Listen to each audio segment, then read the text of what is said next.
Engineer Gold Mines is focused on the exploration and development of the historic high-grade Engineer Gold Mine situated 32 kilometers southwest of Atlin, British Columbia. Engineer Gold Mines is fully permitted for surface and underground exploration with the 2019 drill program now underway.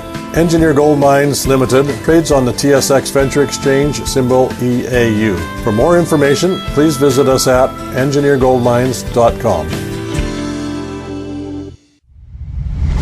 You're listening to HowStreet.com radio, available online at TalkDigitalNetwork.com. Welcome to HowStreet.com radio, the online source for market opinions. Here is Jim Goddard. My guest is home ownership consultant Ross Kay from the wealthyhomeowner.ca. Welcome back to the show, Ross. Hey, thanks for having me back, Jim. Ross, we wanted to ask about your thoughts on the ability of any home buyer to get out of a home purchase agreement that they've agreed to. Can you wiggle out of it if things are kind of going sideways for you? I guess that question really has to be answered in two ways. So what I would tell you is that it all depends on how the contract was written the night of the offer. Now, the level of skill required to write a contract that allows a home buyer to exit a real estate deal is not that hard. What it requires, the other end, is a listing broker, a listing real estate agent, the person who has the property listed for sale, that does not know how to read the contracts properly.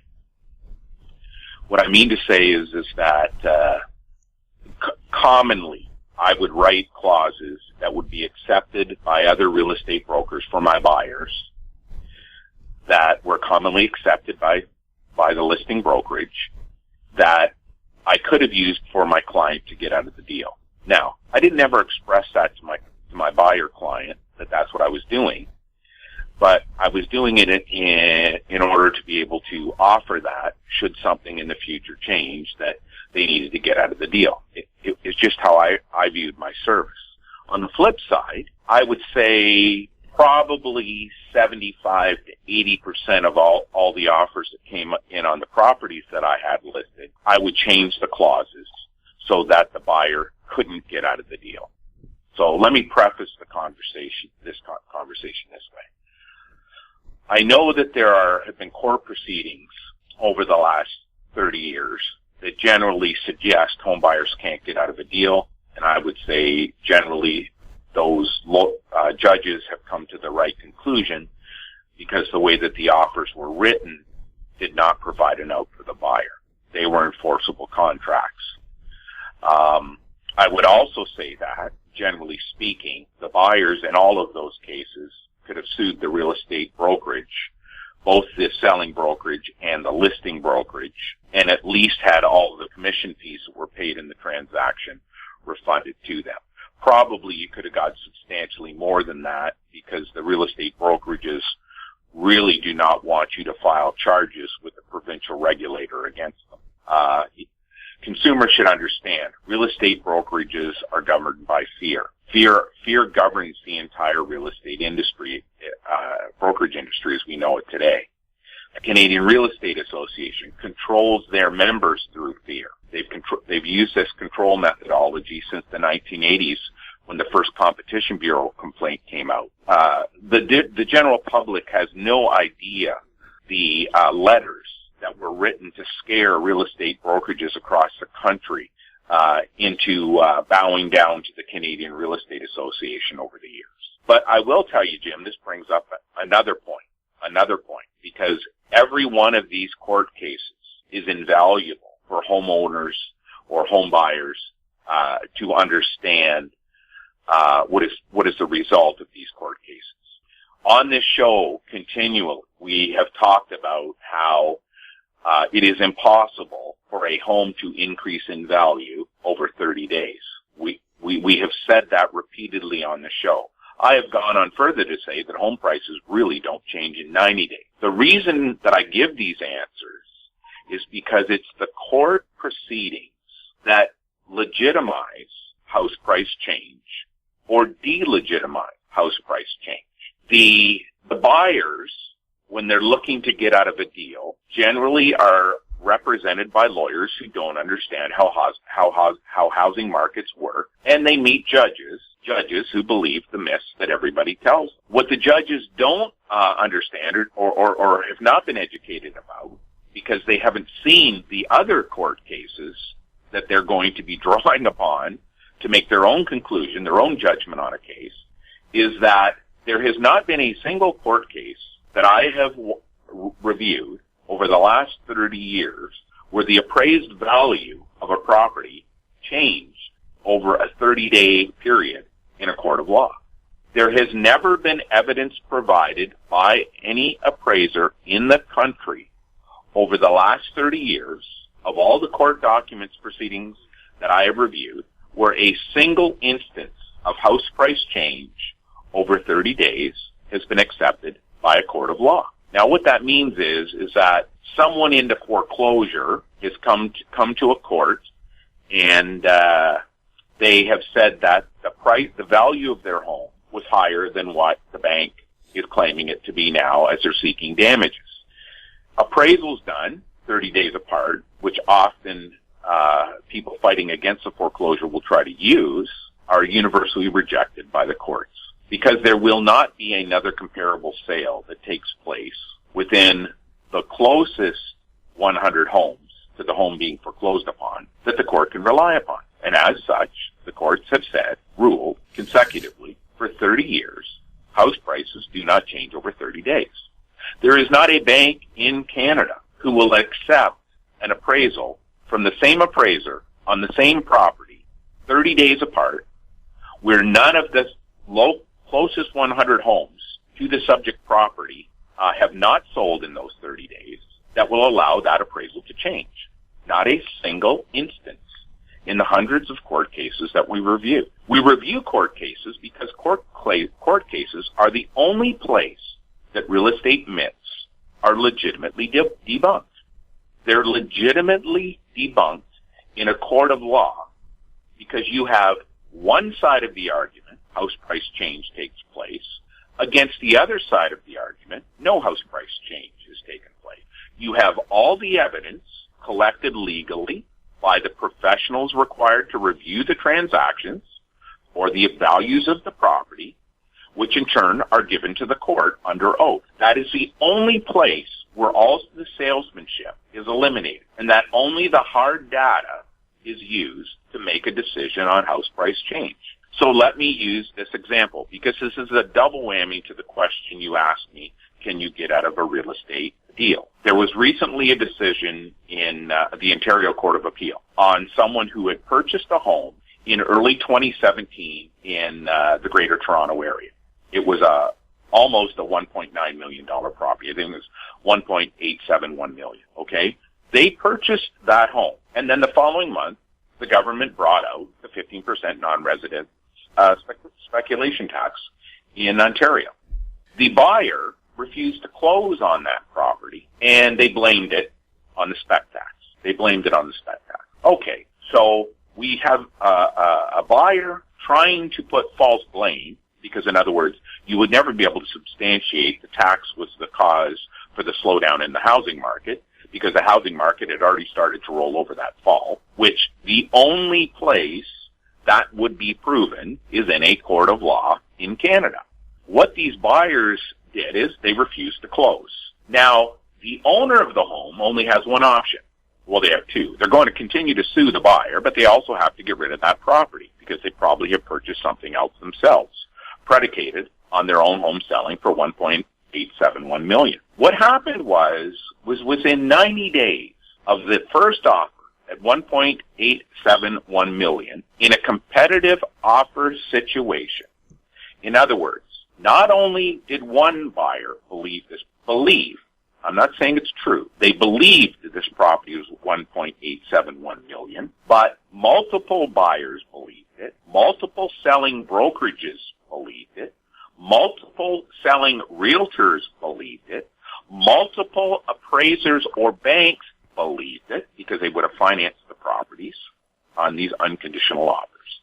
There would have been a minimum, in this case, 8 different professional bodies who could supply documentation to a court of law, which the court in turn would deem to be admissible in the case, who said the property at that time of purchase was $1.871 million. Subsequently, another buyer purchased the property because the first buyer didn't close. They paid $630,000 less for the identical property, the same property, within 90 days. We had a home that was purchased for 50% more 90 days earlier. In other words, that home was valued 50% higher by at least 10 real estate professionals than it was 90 days later. You have an effective 50% increase in value that everybody believed was happening, that 90 days later is now being said has been removed from the market. Nowhere in 2017 did any real estate body in the country mention that this property had dropped $600,000 in value. It wasn't recorded. This case is a rare case because it's on the record, the data is available, the number of professionals involved, the oversight that's available is debunking decades of myths. Here we have a property that is dropped, was worth 50% more a short 90 days before. A massive house price correction was being undertaken. The government, the courts, accepted these price differentials. The courts, looking at all the evidence on the second purchase that showed a value of $1.252 million, or $630,000 less, had taken place over that 90-day period. And this is what happens, how the public is fooled about house price change. We see it here live because it happened in a court of law where multiple documents, multiple professionals were consulted, and at both the selling price in early 2017 and then the second selling price a couple of months later. This was a prime property. There was nothing wrong with the home. It was what the real estate brokers in the early spring in 2017 were saying was worth almost $1.9 million. That a short 90 days later was only worth $1.25 million, $630,000 less. It was worth 50% more 30 days earlier. We are still in the GTA having the local real estate boards telling the public how house prices change. Here we have a court document, a rendered judgment that said the buyer was not able to get out of the deal. The buyer didn't close on the deal.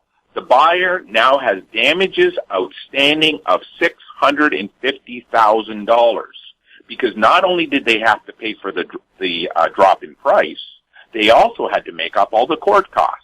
Ross, what your question started out as, Jim, your question started out as is how can a buyer get out of a deal? And what I'm concluding is this. A court case is the one time where the true realities of a housing market are exposed, where all of the myths are debunked. The debunking of the myths only ever happens in a court case. In order to understand a housing market, you have to understand the history of those court cases, because those court cases clearly demonstrate reality, the truth. In other words, a truth so real, you can take it to a court of law, present it, and a judge will make a decision upon the evidence provided. We have this court case for 2017 shows house prices were 50% higher for some homes in early 2017 than they were a short 3 months later. You are looking at an individual property instead of an aggregate of sales that take place. We have talked on this show the difference between average selling price and average purchase price paid. Average purchase price paid is supported in a court of law. Average selling price is not. Average selling price is a tool used by organized real estate to convince the public to purchase a home at a higher price than the last home on the street sold for. And in doing so, real estate commissions can be included in the purchase price the buyer is paying. Those real estate commissions then can be disseminated to the real estate agents in the transaction and financed in a 25 to 30-year mortgage by the buyer. Only court cases debunk decades of real estate myths. Now, Ross, we should take a break, and then we'll discuss a local case in Burnaby that has to do with a misrepresentation by a realtor. We'll talk to Ross right after this. Cypress Development Corp. is developing a world-class lithium resource in the heart of Clayton Valley, Nevada. The size of the resource makes the Clayton Valley project a premier asset with the potential to impact the future of lithium supply. Cypress Development Corp. trades on the TSX Venture Exchange, symbol CYP, the OTCQB, symbol CYDVF, and on Frankfurt, symbol C1Z1. For more information, please visit our website, cypressdevelopmentcorp.com. Media recognition from Bloomberg, Reuters, Recycling Trade Publications. Patented process for 100% recovery of critical metals, including cobalt, lithium, nickel, manganese, aluminum. American Manganese is focused on recycling lithium-ion batteries for electric vehicles. American Manganese trades on the TSX Venture, AMY, the US, AMYZF, and Frankfurt 2AM. For more information, visit AmericanManganeseInc.com or phone me, Larry Ray, at 778-574-4444. Welcome back. We're speaking with Ross Kay. Ross, a case in Burnaby, British Columbia, a neighboring community to Vancouver. A woman was told that a house was 10 years old when she bought it. Turns out it was really 40 years old, which of course, you know, it's valued at a much lower value than she was told it was worth, and she feels she was overpaid. The Real Estate Association hasn't really done much about this case. She's going to court. Does she have a good case with the claiming that the real estate agent grossly misrepresented the value of the property and didn't do his homework when he said it was just 10 years old and not 40? So I'll answer the question this way, Jim, and I don't mean this to be not an answer, okay? What lawyers do, lawyers believe the myths that the general public believes, because lawyers have been force-fed these myths by organized real estate for decades. Lawyers believe the talking point of the local real estate trade associations because those lawyers rely upon those real estate agents for business. The lawyers are as much in the dark as those they are representing in almost all cases. What I mean to say by that is that when a lawyer tells me that it's an unwinnable case in a real estate transaction, I can provide the lawyer an alternative way to look at the case, and then they are free to come back to me and say whether or not my alternative works. I will tell you that now, in 2020, after studying real estate law for over 30 years, when I say study law, I mean I've read the court cases, I modified my own business practice while I was selling to ensure I would never end up in a court of law and that my clients were protected. That's what I mean by that. That in almost every single case, I'm going to be able to provide a solution for one side or the other. And my solution will be different for one side or the other, because the lawyer on the other side of the transaction is going to also believe the myths. The one with the advice that I'm providing or the alternative that I'm providing will be in a winning position because the other lawyer will not have access to their alternative. This case that you're describing, something like what you're describing, because I don't know the exact case, I would say this.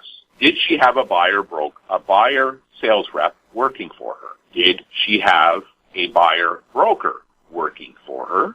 Did she have a buyer brokerage working for her? The sales rep on the list for the listing agent as a listing representing the seller, the brokerage that was representing the seller, did they make any disclosures to suggest the home was only 10 years old? So now I'm seeking blame on multiple parties. So what this person should be doing is seeking to see why, simply why, she was provided the wrong advice by all of these people who the government says are supposed to be there to protect her. What I will go further to say is this. Practices, the way that real estate is purchased or sold today is no different than what it was 30 or 40 years ago. It's outdated. It's wrong. There is no way that any home buyer today should be acquiring a home without a complete property inspection. I don't mean the kind that the real estate agents and the home inspection firms are recommending. I don't mean those. I mean a full home buyer inspection. Ross, in this case, the realtor advised her that in the hot market of 2016 when she bought, nobody accepts conditions on a sale, so it would be a waste of time and money to use a home inspector. So he gave her the wrong advice. Well, he gave her advice that legally he had no right to give her. Because the moment a home buyer tells a real estate agent, I want to get a home inspection, or my dad told me I should get a home inspection, or I read a book that said I should get a home inspection, it is next to impossible for the realtor to recommend they don't get a home inspection. And in 2019, well, I would say from 2016 forward, there was no reason to purchase any home under any circumstances where you did not have a home inspection report available to you. There is no reason other than the incompetence of your real estate professional. It is impossible from about 2015 forward for you not to have access to a building inspection. You didn't have to make your home conditional on a building inspection. You could have had a building inspector come with you when you're looking at the property and do a pre-inspection report personally for you. If you go through a property and your real estate agent tells you, oh, there's no time, multiple offers, you got to go firm. We're just wasting our time if you don't go firm. Oh, you got to go over asking price. You're just wasting your time if you think you're going to negotiate. Someone's going to come in at a higher price than you. You've got to go with your highest price possible to try to win this bid. You've got to go without any conditions. You can't have a home inspection. We call bullshit. We call it what it is. It's BS. It's sales talk. You were totally able in 2020, 2019, 2018, 2017, 2016, even 2015 to be never purchasing a property that had not been home inspected for you, that told you all of the expenses you were going to have in that home. It would have told this lady, I think you said it was a woman, that the house wasn't 10 years old. It would have told the woman that maybe part of the home had been renovated and that what the listing was actually saying was there was a new addition put on the house 10 years ago. Or the house has been totally updated over the last 10 years. But it's still a 40-year-old home. There is no reason except for incompetence, and you're buying it using a bad strategy to purchase any home in any market under any conditions in 2020 where you're not protected as the home buyer. Look, if you want to pay 10% over what the value of the home is worth, that is your decision, okay? If you want to throw away 10% of your money because what the real estate brokerage industry is telling you have to act, that's okay. That's no problem. Because I know as long as you live in the house long enough, you're going to be okay. What's not okay is purchasing that home without a home inspection, without knowing whether or not there's mold in the attic, without knowing whether or not you're going to have to replace the furnace in the next 5 years, without knowing whether or not when you plug your toaster in the kitchen that sparks are going to come off the outlet. There's no need for you to buy a home not knowing that when you're having a shower and somebody flushes the toilet, you're going to freeze. There's no need to buy a home that we're going to start going down into the basement. You're going to slip off because the treads are too short. They're no longer meeting today's bylaws. There is no need for that. Those days are over. They were over years ago. What happened with this person that you're describing is they purchased the home exactly the same way people were buying homes in the 1980s. It's not the 1980s anymore. Technology has progressed to a point where you no longer have to do that. If you're still doing it that way, you're only doing it because you're listening to a real estate brokerage who is unwilling to move forward with the time. We'll have more with Ross Kay right after this. Aven Resources Limited is a gold exploration company with significant projects in British Columbia and the Yukon, trading on the TSX Venture Exchange, symbol ABN, and the OTCQB, symbol ABNAF. Surrounded by world-class gold deposits and mines, Aven's 23,000 hectares Forest Kerr Gold Project is located in the heart of the Golden Triangle in northwestern BC. For more information, visit us at avenresources.com. Don't miss out. Stay informed. Receive the HowStreet.com weekly recap with thought-provoking podcasts, radio, and articles delivered to your inbox. Sign up for the HowStreet.com weekly recap on our homepage at HowStreet.com.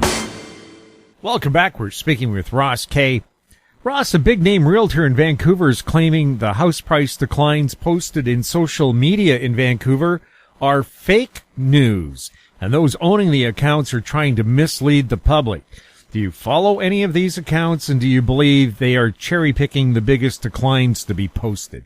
Yeah, so I know exactly the big name realtor you're talking about here, and he has a blog on YouTube, and it was brought to my attention by one of the members, and they were asking me this question. So I know exactly, or I'm assuming I know exactly who you're referring to in the account. So what I'll preface it with this: if it's a person who they're talking about, I have nothing against this particular realtor. As a matter of fact, this is one of the few realtors who out there are honest. This guy is out there being super positive, selling positivity and selling self-responsibility to the people who are listening to him on his show, and clearly his clients. This is a highly successful realtor as far as I can see. This is a salesman, a true salesman. Nothing wrong with that. I think that he should continue to embrace his salesmanship. I think his message that he sends out to the public about being positive and that you're your own destiny, I believe that 100%. I think that he does a great job. Where he starts to cloud matters is when he starts to talk about the market and he starts to make comments about housing prices or about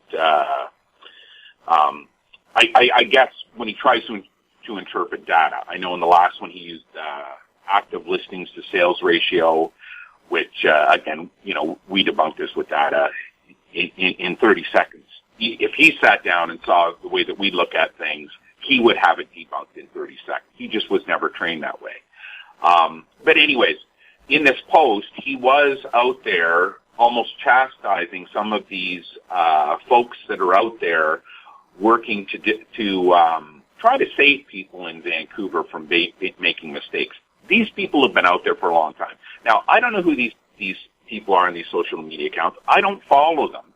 But what happens is in your feed, when someone retweets one of their posts, it comes up in your feed.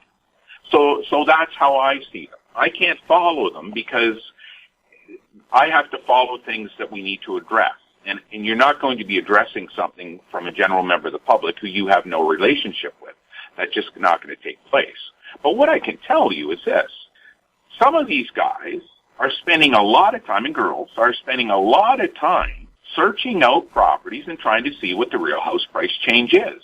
They are not picking and choosing, as this realtor claimed in this post that I watched, which properties to show up that have dropped in price. They are providing property after property after property that are dropped, millions, hundreds of thousands, millions of dollars, and properties that are legitimately selling below their latest assessed values. Why the realtor, this positive realtor who clearly is making lots of money, has made lots, as far as I know, he's written books. At least he claims to on this on his channel. At least in this the one YouTube video that I watched, maybe I'll go watch others.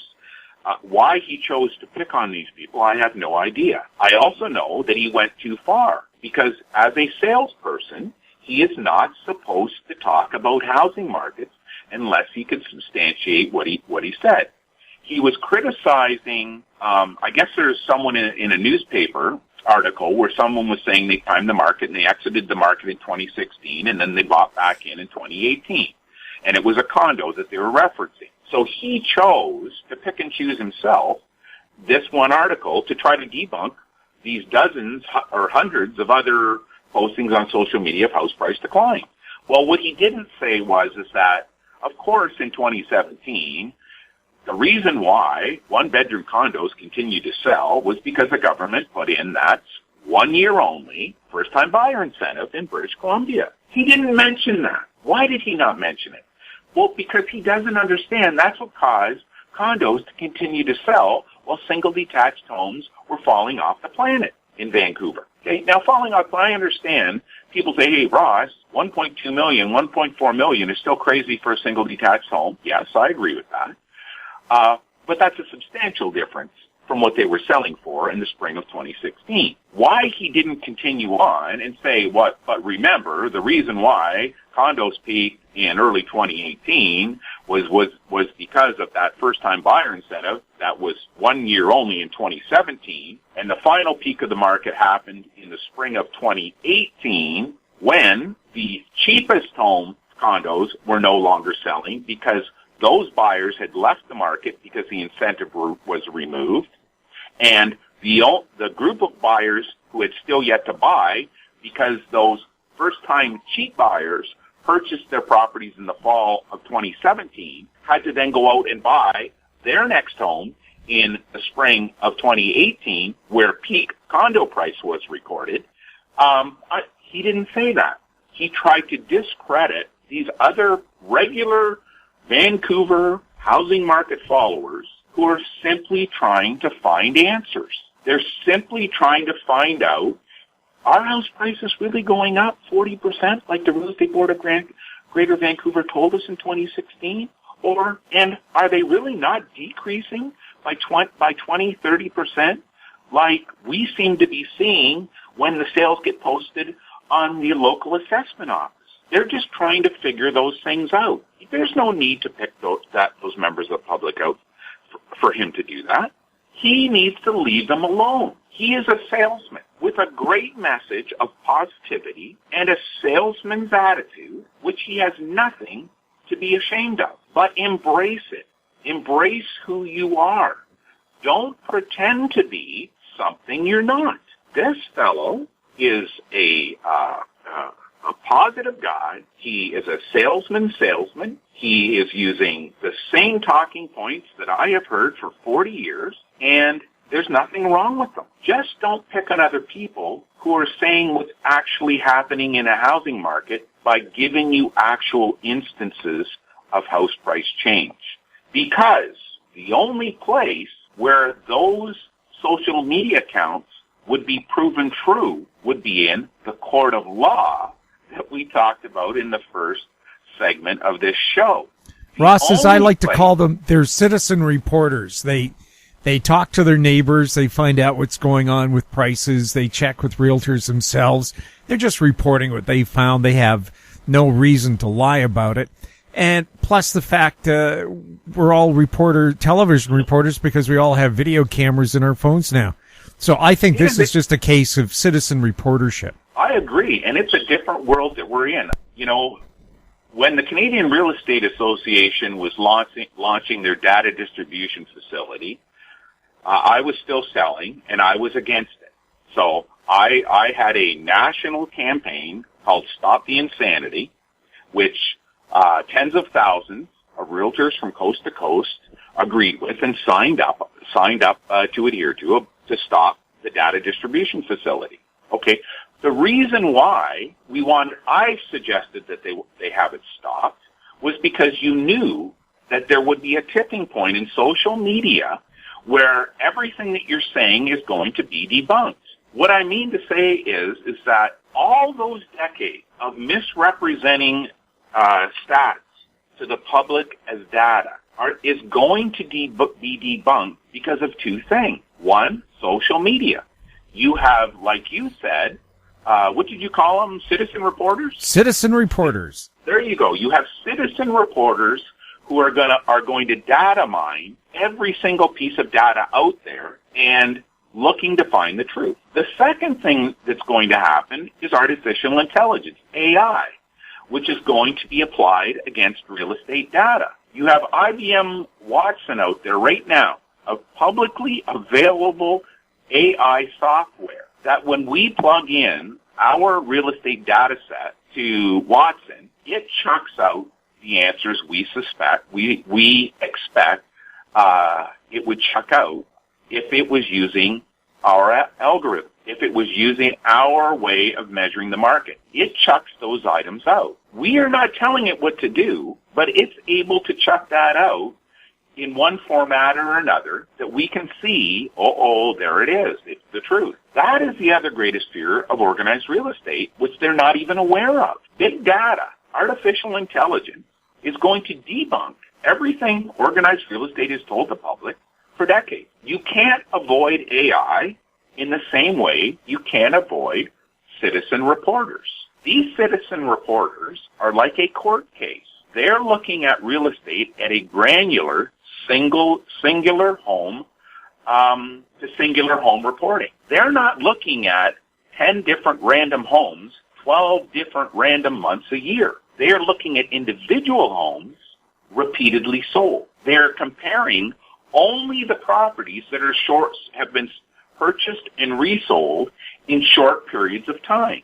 Those short periods of time debunk every single thing that organized real estate has told the public. That's why, in a court of law, that debunking takes place. That's why you shouldn't be criticizing Twitter, Facebook groups, Instagram groups that are out there searching for the truth.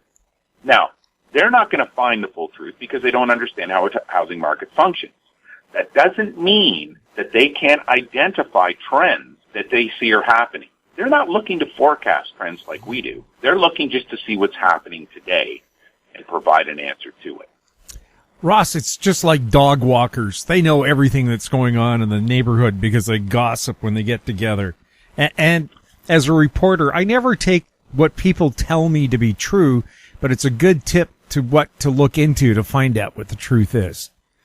So, well, you would have a better idea than that, Jim. You're the pro reporter, not me. It's only been 44 years. Someday I'll learn how to do it. And Ross, a very important question here from a listener. People want to know, of course, it's so challenging getting together a down payment. It has never been easy in history. I want people to know it doesn't matter with the house prices today or the prices 40 years ago. It has never been easy to get that down payment together. Can you offer any tips on how to do that? Well, the first tip I will give them is you got to be positive about this. You can't listen to what you read in the paper. You can't listen about these comments that things are so tough today that 90% of first-time buyers are getting help from family. Well, you want to know something, folks? 30 years ago, 90% of first-time buyers were getting help from family. I honestly cannot remember a single person, a single first-time buyer or first-time buying couple that I sold a house to or anyone in my family sold a house to over 30 years who were not getting help in some way or another. Now, that help arrives in many ways. Maybe they're going to lend you the money over a 5-year period on an interest-only payment. And then when the 5-year term is up, like when the 5 years are up and your existing mortgage is set for renewal, you'll simply increase your mortgage and repay your family members your down payment. That is 100% legal with CMHC as long as it's structured in a legal way that your lawyer will happily help you. First-time buyers saving for a down payment, the best way for it to happen is for you to move back home. Now, I understand not everybody can do that. I understand jobs take you different places. I understand all the things. But the tip I would give is move back home. My wife and I, before we got married, moved back home. We both saved because our parents didn't. Well, my parents charged me rent, but they saved my rent money in an account that they gave me for a down payment of a house. Because as a young guy in my early and then mid-20s, they knew that I might blow the money on my Jeep or my truck or something. They knew that that's what I was going to do. So they took the rent and they put it away. Great. It was a great decision.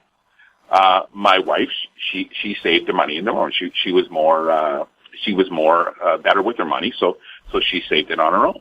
After doing that for a year, we were able to purchase our home. The money was available. We had saved the down payment. Because when you live at home, your costs are nothing. You know, you cut back on what you're doing. You don't drive a fancy car. You don't drive a car with a car payment. You walk if you can. You don't go out with the girls or go out with the guys once a week. You don't eat out 4 times a week. Every place that you can, you save money. It's really no hardship if you're having fun. Take your lunch to work. I calculated by taking lunch to work, I was saving like $60 a week. Forget about Starbucks. Get a thermos and make your own coffee. Yeah, I mean, and that's it. Really adds up. It's massive because you got to remember, Jim. It's also after-tax money. And then today's home buyers. Think how awesome it is. You have the RRSP home buyer plan, which I'm not a fan of, but you can use it.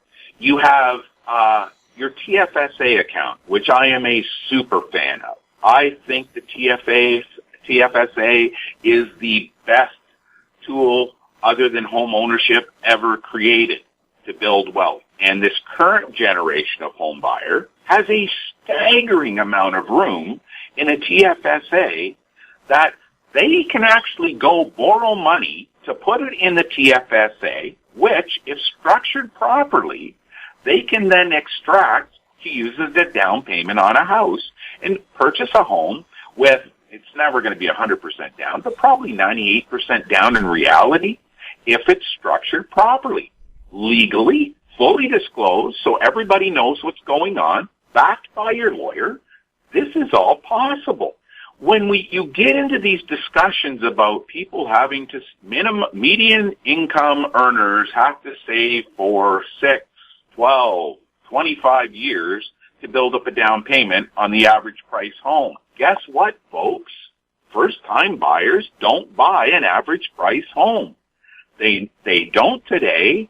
They didn't 30 years ago. And as far as I know, they didn't 50 years ago. I'd have to go back and check about 50. But I can tell you, in the 1980s forward, first-time buyers never bought an average price home. They bought a starter home. So you have to look at your reference point. You can't listen to all these negative voices. Anyone who listens to the show knows that I am not saying go out and buy a house.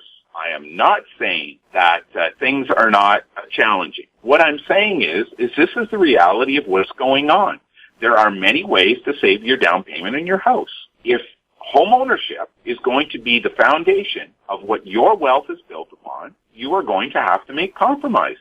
End of discussion. I have no guilt saying that.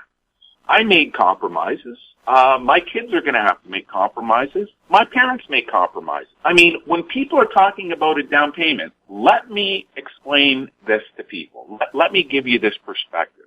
When my mom and dad were first married, they rented a farmhouse. My dad went to work full-time in a factory. My mom stayed home raising the kids. She was very young when she had us, and, I mean, this was the way it is. My mother in the summer went out and picked tomatoes. Went out and picked tomatoes in southwestern Ontario. My dad would work all day in the factory and would come home and plow the farmer's fields because the farmer would give him a credit on the rent of the farmhouse. So my mom and my dad picked tomatoes, worked in the factory, farmed the farmer's field to save their down payment for their first house. That's what my parents did. I moved back into my house with my wife moved back into her house before we were married with her parents. We saved our money, and then we got married, and we moved into our house. We had purchased our house before we were even married. These are the compromises that we made to start on the road to home ownership. It's awesome. It's awesome. You simply have to get a clear picture. And this is where I go back to that big name realtor in the previous segment. You need to have a salesperson like that who is positive, who will keep you going. You don't have to listen to him about when to buy. You don't have to listen to him about the housing market or her. You just need a positive person that is always pushing you forward. You can get the information from the market somewhere else. Those are simply the parts of the puzzle that you need to become a homeowner. That's all we try to convey on this show each week. You don't have to listen to shows and hucksters. You don't have to listen to the propaganda from organized real estate. You don't have to hear all the woe is me tales from your local academics looking to get on the local TV stations. You just have to look at your own situation, set out a plan, embrace it, be positive with it, and move forward. Ross, thank you so much for being on the show. Hey, thanks for having me on, Jim. My guest has been home ownership consultant Ross Kay from thewealthyhomeowner.ca. If you have any questions for Ross, and you can see he gets quite a few every week, you can send them to info@housestreet.com.